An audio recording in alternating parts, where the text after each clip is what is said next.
Assalamualaikum warahmatullahi wabarakatuh. Perkenalkan, nama saya Novelia Anggreni Putri dengan NIM 204820111144, nomor absen 63. Saya akan mempresentasikan hasil PPT saya yang berjudul gel. Definisi gel. Menurut Farmakope edisi 4 halaman 7, gel merupakan sistem semi padat terdiri dari suspensi yang dibuat dari partikel anorganik yang kecil atau molekul organik yang besar, terpenetrasi oleh suatu cairan.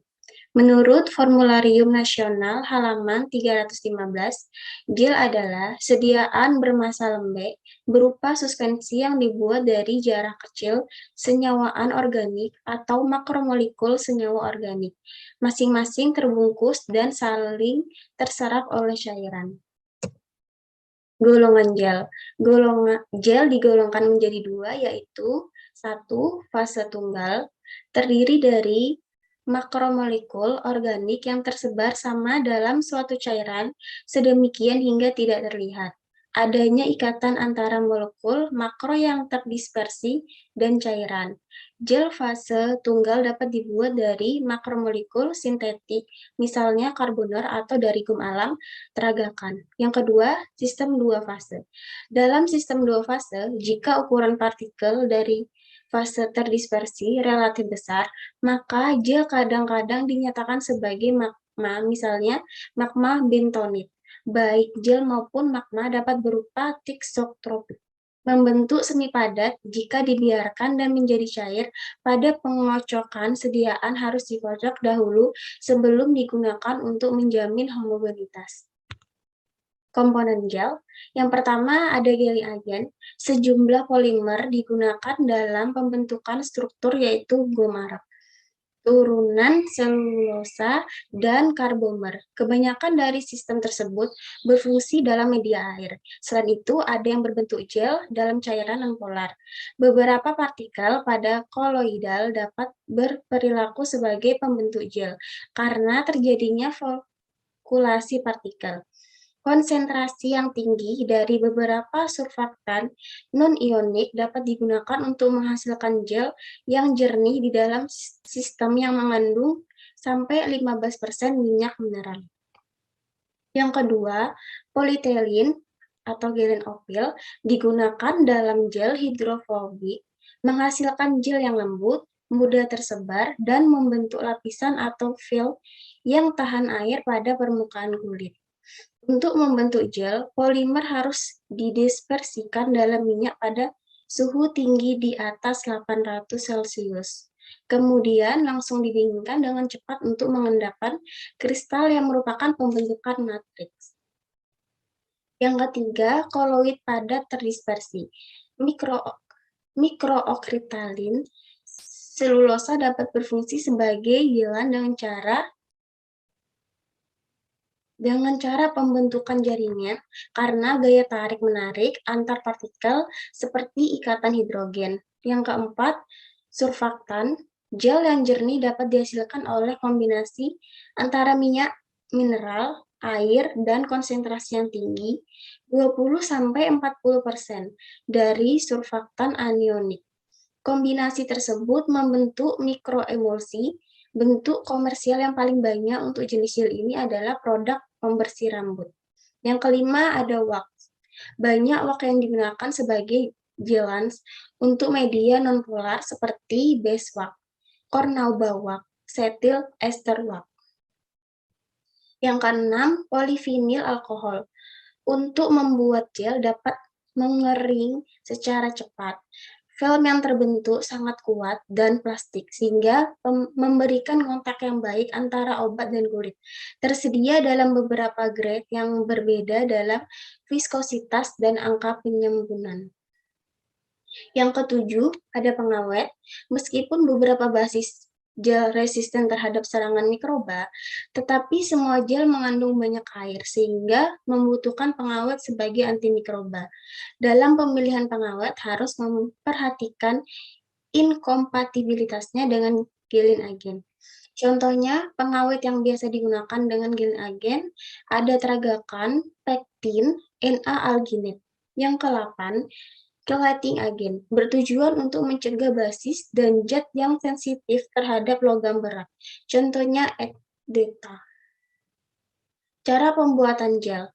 Menurut Cristantio 2010, pada prinsipnya metode pembuatan sediaan semi-solid dibagi menjadi dua.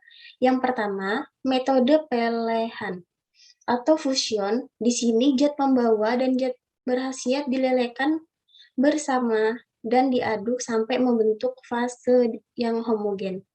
Dalam hal ini perlu diperhatikan stabilitas zat berkhasiat terhadap suhu yang tinggi pada saat pelelehan. Yang kedua, trirurasi, zat yang tidak larut dicampur dengan sedikit basis yang akan dipakai atau dengan salah satu zat pembantu. Kemudian dilanjutkan dengan penambahan basis. Dapat juga digunakan pelarut organik untuk melarutkan terlebih dahulu zat aktifnya. Kemudian baru dicampur dengan basis yang akan digunakan. Evaluasi sediaan gel. Yang pertama ada evaluasi organoleptik. Tujuannya untuk dapat mengevaluasi organoleptis meliputi warna, bau, rasa pada sediaan. Yang kedua penetapan. pH, alatnya pH universal, tujuannya untuk dapat menentukan pH dari sediaan. Metodenya kertas pH universal dicelupkan ke dalam sediaan, dicocokkan dengan indikatornya sehingga diperoleh pH akhir. Yang ketiga, homogenitas alat yang digunakan kaca objek, tujuannya untuk mengetahui homogenitas sediaan. Metodenya, sampel diambil pada bagian atas, tengah, atau bawah, sampel dioleskan pada kaca objek, kemudian diratakan pada kaca objek lain sehingga terbentuk lapisan tipis. Susunan partikel yang terbentuk atau ketidakhomogenan diamati secara visual. Yang keempat, viskositas atau rheologi, menggunakan viskometer Stomer dan viskometer Brockfeld. Yang kelima, evaluasi daya sebar, alat lempeng kaca dan alat timbangan gram. Tujuannya untuk mengetahui daya sebar gel. Yang keenam, evaluasi daya lekat. Alat yang digunakan gelas objek, tujuan untuk mengetahui daya lekat suatu sediaan gel. Yang ketujuh, uji pelepasan bahan aktif dari sediaan gel. Prinsip menguji difusi bahan aktif dari sediaan gel menggunakan suatu sel difusi dengan cara mengukur konsentrasi bahan aktif dalam cairan penerima pada selang waktu tertentu. Yang ke-8 ada stabilitas gel. 9, distribusi ukuran partikel. Sebarkan sejumlah gel yang membentuk lapisan tipis pada slit mikroskop. Lihat di bawah mikroskop. Suatu partikel tidak dapat ditekan bila ukurannya mendekati sumber cahaya. Untuk cahaya putih, suatu mikroskop bisa dapat mengukur partikel 0,4 sampai 0,5 mm. Dengan lensa khusus dari UV, batas yang lebih rendah dapat diperluas sampai 0,1. Contoh formula dan penimbangan bahan. Formula sediaan gel hand sanitizer dengan bahan aktif triclosan 1,5 dan 2%. Nama bahan yang pertama triclosan, penimbangan A 1,5 gram, penimbangan B 2 gram, fungsi sebagai bahan aktif. Yang kedua ada alkohol 70%, penimbangan A 60 ml, penimbangan B 60 ml, fungsi sebagai pelarut. Yang ketiga, karbopol 940, penimbangan A 0,5 gram, penimbangan B 0,5 gram, fungsi sebagai basis gel. Yang keempat, TEA, penimbangan A2 tetes, penimbangan B2 tetes, fungsi sebagai alkalizing agent.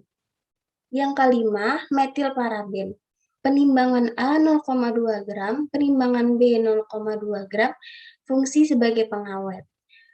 Yang keenam, gliserin, penimbangan A 1 mili, penimbangan B 1 mili, fungsi sebagai emolien. Yang ketujuh ada koades, fungsinya sebagai pelarut.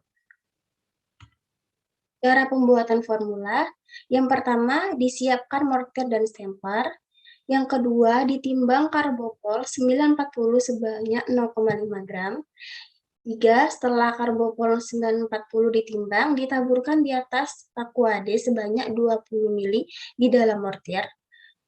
Yang keempat, karbopol 940 yang sudah ditaburkan diaduk dan ditambah TEA sebanyak 2 tetes. Aduk sampai membentuk massa gel. 5. Ditimbang metil paraben sebanyak 0,2 gram. Yang keenam, diukur alkohol 70% sebanyak 5 ml. Lalu metil paraben 0,2 gram dilarutkan dalam alkohol 70% sebanyak 5 ml. Kemudian dimasukkan ke dalam mortir, diaduk hingga homogen. Diukur alkohol sebanyak 55 ml. Lalu ditimbang triklosan 1,5 gram untuk konsentrasi 1,5% dan 2 gram untuk konsentrasi 2%. Triklosan dilarutkan ke dalam alkohol sebanyak 55 ml dan diaduk sampai larut. Triklosan yang sudah larut dimasukkan ke dalam mortir, dicampur sampai homogen, dipindahkan ke beker gelas yang sudah dikalibrasi. Lalu ditambah kuadem D sampai 100 ml, diaduk sampai homogen. Sediaan gel yang jadi dimasukkan dalam wadah, dilanjutkan evaluasi sediaan. Evaluasi formula. Evaluasi dari hasil formulasi didapatkan gel dengan beberapa spesifikasi. Di antaranya dilakukan secara organoleptik pada basis gel dan sediaan gel hasil formulasi. Secara organoleptik, bentuk dan bau sudah sesuai spesifikasi, sedangkan warna sediaan belum sesuai dengan spesifikasi. pH pada sediaan yang telah dibuat 6,10 kurang lebih 0,5 pH ini sesuai spesifikasi yang telah diharapkan, di mana pH yang dihasilkan adalah 0,05 kurang lebih 0,02 pada basis 6,10 kurang lebih 0,01 pada siaan triklosan 1,5% dan 6,15 kurang lebih 0,005 pada sediaan triklosan 2% dan masuk dalam rentang pH kulit yaitu 4,5 sampai 6,5. Dalam penelitian ini diketahui bahwa pH sediaan berbeda signifikan berdasarkan data hasil evaluasi dari pH basis dengan kesediaan gel triklosan 1,5% dan triklosan 2%. Bobot jenis pada evaluasi menunjukkan bahwa adanya perbedaan antara basis dengan sediaan, di mana setelah dilakukan uji statistik diperoleh hasil yang berbeda secara signifikan. Pada triklosan 1,5% memiliki bobot jenis 1,0056 kurang lebih 0,001, sedangkan pada triklosan 2% memiliki bobot jenis 1,084 kurang lebih 0,001. Pada viskositas sediaan yang dihasilkan menunjukkan bahwa semakin tinggi RPM yang digunakan, semakin kecil viskositas yang diperoleh, yang dapat dinyatakan bahwa sifat alir sediaan bersifat pseudoplastis. Sifat alir ini menunjukkan bahwa sediaan gel hand sanitizer yang dibuat sudah memenuhi spesifikasi. Viskositas yang diperoleh pada sediaan triklosan 1,5% adalah 5.778 kurang lebih 1.102 CPS, sedangkan pada sediaan triklosan 2%, viskositas yang diperoleh adalah 5.821 kurang lebih 1.156 CPS. Sediaan yang dihasilkan memenuhi spesifikasi yang dihasilkan, yaitu mudah dituang dan ditetes pada telapak tangan. Selain itu, setelah sediaan diteteskan pada tangan, maka akan segera larut pada suhu tubuh. Sekian presentasi yang bisa saya sampaikan, kurang lebihnya mohon maaf.